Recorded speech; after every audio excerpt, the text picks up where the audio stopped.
para hacer oración.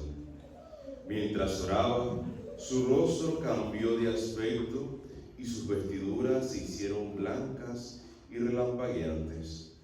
De pronto, aparecieron conversando con él dos personajes rodeados de esplendor. Eran Moisés y Elías, y hablaban de la muerte que le esperaba en Jerusalén.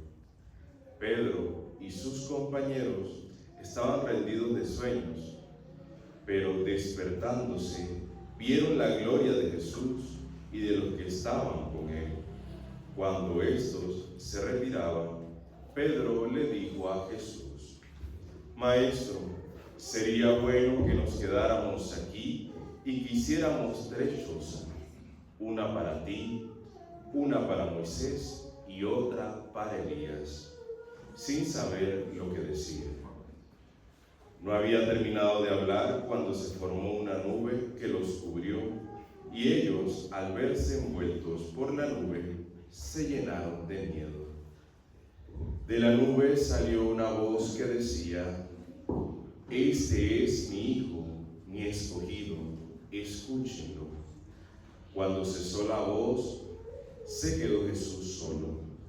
Los discípulos guardaron silencio y por entonces no dijeron a nadie nada de lo que habían visto. Palabra del Señor. Gloria y honor a ti, Señor Jesús.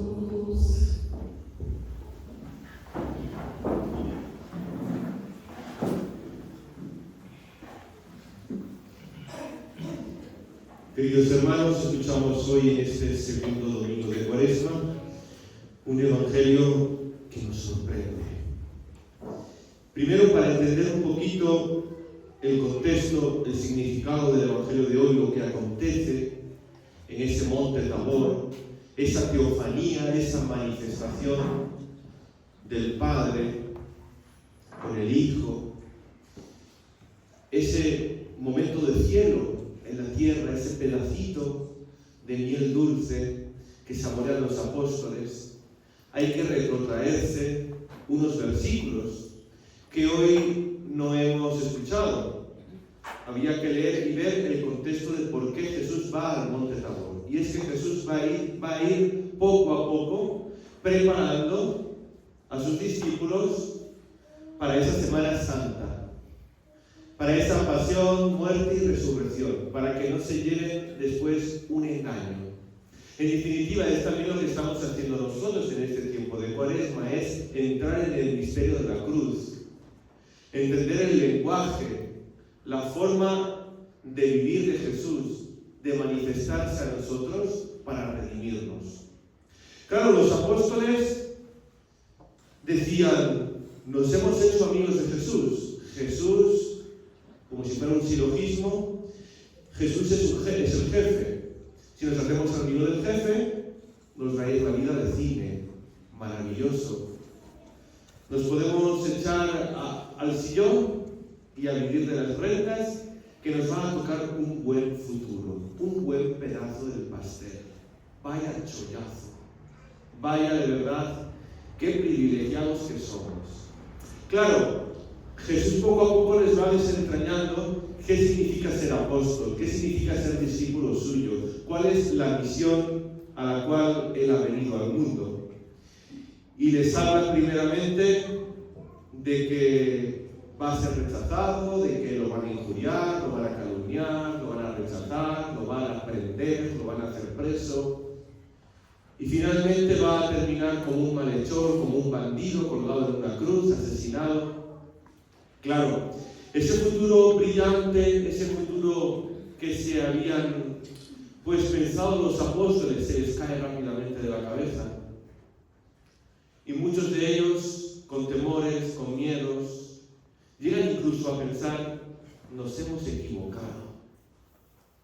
Este Jesús no era como nosotros pensábamos. Ese Jesús nos va a hacer que nuestra vida se complique más de lo normal. Y nosotros lo habíamos seguido para que no se nos complicara, todo lo contrario. y se desaniman. Y muchos tienen la tentación, por no decir todos, de dejar a Jesús solo y seguir el camino que tenían antes de conocer a Jesús. Y en verdad es la vida nuestra cotidiana de cada día. Nosotros no queremos complicarnos la vida, a nosotros no nos gustan las dificultades, a nosotros nos gusta que esté todo bien organizado, todo bien hecho. Y cuando se nos sale de nuestro enfoque, todo se nos cuestiona en nuestra vida. ¿Y qué es lo que hace que nuestra vida se tambalee? La cruz, el sufrimiento, las pruebas, el dolor, las incomprensiones. Eso que no nos gusta, pero acontece en la vida. Y hoy Jesús nos da una forma de enfocar todo eso, de no tener miedo. Por eso Jesús se los lleva al Tabor a 3 de esos 12 apóstoles, a su círculo más íntimo, a Pedro, a Santiago y a Juan. Y por un momento les hace presente el cielo en la tierra. Les pone la miel en los labios para que la saboreen. Y digan, uy, qué rico, qué bueno, qué hermoso, qué placer poder estar aquí arriba en el cielo. Incluso Pedro llegará a decir, Señor, qué bien, hagamos 3 tiendas. Una para Moisés, otra para Elías y otra para ti. Le tendrá que decir Jesús, no, Pedro, no. Eso es lo fácil. Quedarse aquí arriba sin afrontar la situación de cada día. Yo te he subido aquí arriba para que veas ahora que si eres fiel al mandato recibido, podrás vivir esto que has degustado por un instante de por vida. Ahora te toca bajar abajo del Tabor, te toca bajar abajo de la montaña, te toca bajar a tu casa, a tu trabajo, con tu familia, tu realidad, tu enfermedad, tu situación concreta, y ahí vivir la santidad. Ahí vivir el buen combate de la fe, que nos dirá San Pablo. Y si somos fieles y no salimos corriendo, vivirás por siempre en la eternidad. Esto que has degustado por un instante, por un momento, en esta cima del Tabor, en esta montaña santa. Y hay varias cosas que acontecen hoy en el Evangelio. Primero aparecen 2 personas que estaban muertas. Eran Moisés y Elías. Llevaban muchos años, por no decir siglos, muertos. Ya, si sabemos eso, ya nos sorprende más hoy el Evangelio. ¿Qué significa Moisés y Elías? Representan las 2 columnas donde se basaba la fe del pueblo de Israel, que son la ley y los profetas. La ley y los profetas que tienen una misión: allanar el camino, iluminar el sendero para preparar la venida del Mesías. Es decir, Jesús estaba allí, y a su derecha y a su izquierda Moisés y Elías. Es decir, Jesús en el centro. Jesús es la plenitud de la revelación. Jesús es el culmen. Jesús es la palabra definitiva que se hace presente en medio de nosotros. No solamente eso, sino que Pedro podía haber dicho, en vez de vamos a hacer 3 tiendas, lo normal es que hubiera dicho vamos a hacer 6 tiendas, ¿no? Porque además de Moisés, Elías y Jesús estaban también Santiago, Pedro y Juan. ¿Por qué se olvida de sí mismo Pedro? ¿Por qué? Porque el cielo, hermanos, el cielo es amar hasta el olvido de sí mismo. Y es lo que le pasa a Pedro. Está extasiado, está en una felicidad máxima. ¿Y cuál es el infierno? Todo lo contrario, es malquererse, es ser un egoísta, es solamente quererse a sí mismo hasta el olvido de Dios. ¿Qué es lo que decía San Agustín en ese libro tan hermoso que se llama La Ciudad de Dios? Que si no lo han leído, les invito a que se lo lean. Por eso hoy el Señor nos invita a no tener miedo ante la cruz.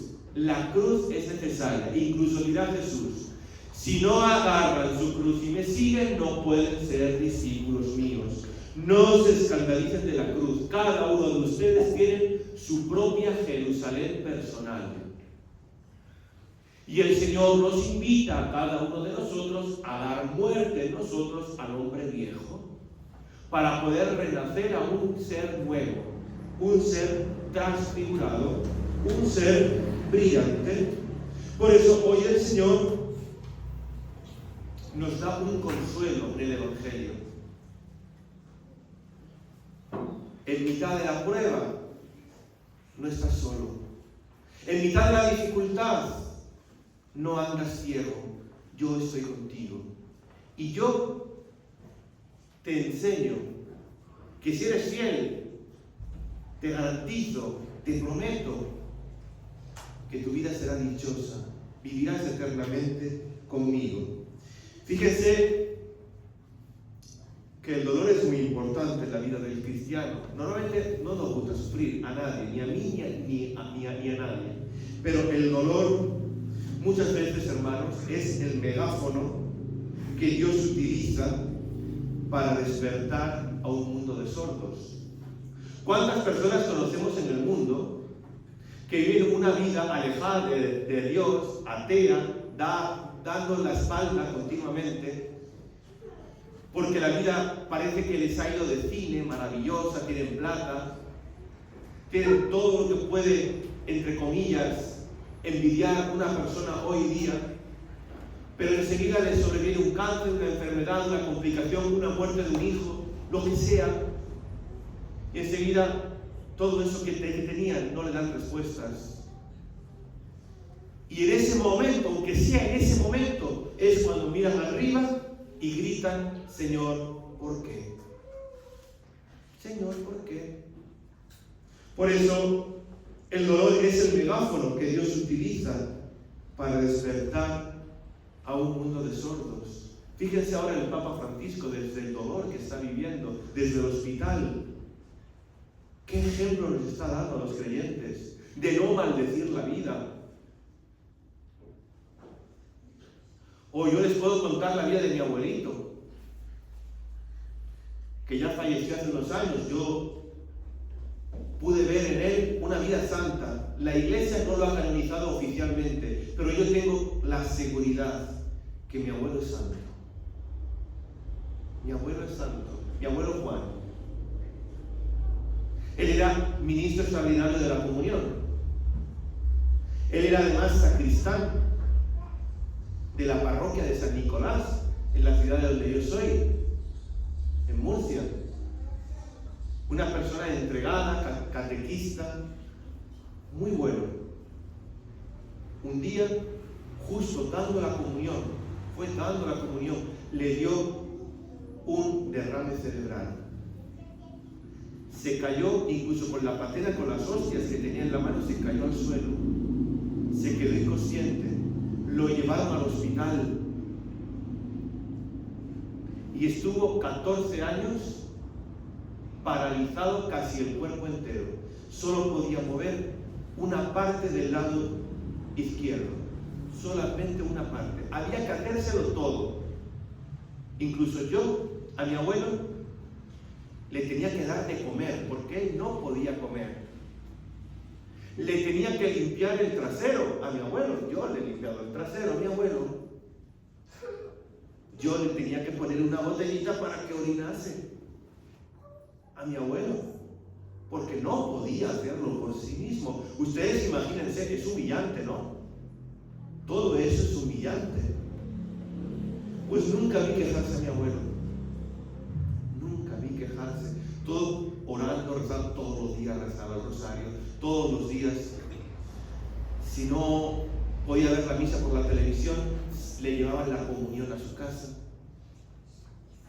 Una persona que rezaba, que daba ejemplo, testimonio, y hoy yo puedo decir que una parte, ¿qué ha hecho que yo hoy sea cristiano, que yo hoy sea sacerdote? Ha sido la vida abnegada, sacrificada de mi abuelo. En ningún momento maldijo a Dios y pudo hacerlo. Y él ha sido ejemplo para todos. Para todos. Cuando mi abuelo se murió, hubo más de 50 sacerdotes en el funeral. Yo creo que ni para algún funeral de algún obispo ha habido tantos sacerdotes. Tantos sacerdotes. Y así ustedes conocerán muchos ejemplos de muchas más personas, incluso familias de ustedes, que han llevado una vida maravillosa. Por eso, hoy el Señor nos invita a que no hay cruz sin gloria y no hay gloria sin cruz. Queremos la gloria, queremos el cielo, queremos la eternidad, queremos salvarnos. Agarra tu cruz, abraza esa cruz, besa esa cruz, porque es la que te va a salvar, es la que te va a llevar al cielo. Fíjense, si no han visto la película de Mel Gibson de la Pasión de Cristo, que es la mejor película que se ha hecho de la Pasión de Cristo en la historia, si no les invito en esta Cuaresma a que la vean. Hay una escena preciosa en la que Jesús se cae al suelo con la cruz. Incluso la cruz se le cae encima de la cabeza y le aplasta la corona de espinas. Tenía el rostro desfigurado, ensangrentado. Y llega un momento en que ve a su madre de fondo, en otra calle, que se cruza con la que Jesús iba caminando camino al Calvario. Y desde el suelo, ya sin fuerza, sin poder levantarse, que tuvieron que levantarlo, Jesús dice unas palabras a su madre, a María. ¿Ves, madre? Hago todas las cosas nuevas. Hago todo nuevo. Es necesaria la cruz. No le demos patada a la cruz. No nos escandalicemos ante la cruz y ante el sufrimiento, como en un primer momento les ocurrió a los apóstoles. El Señor nos invita a vivir con alegría nuestra vida, teniendo presente el cielo, que es nuestra patria definitiva, a la que estamos llamados cada uno de nosotros. La semana pasada escuchábamos el combate moral, el combate ascético, Jesús en el desierto, las tentaciones. Hoy escuchamos el combate de la mística, de la oración, porque la tentación y el combate no se vencen si hoy, como Pedro, Santiago y Juan y Jesús, no nos ponemos de rodillas en el Tabor. Es muy importante compaginar ambas cosas. Pues vamos a pedírselo al Señor sin miedo, que así sea.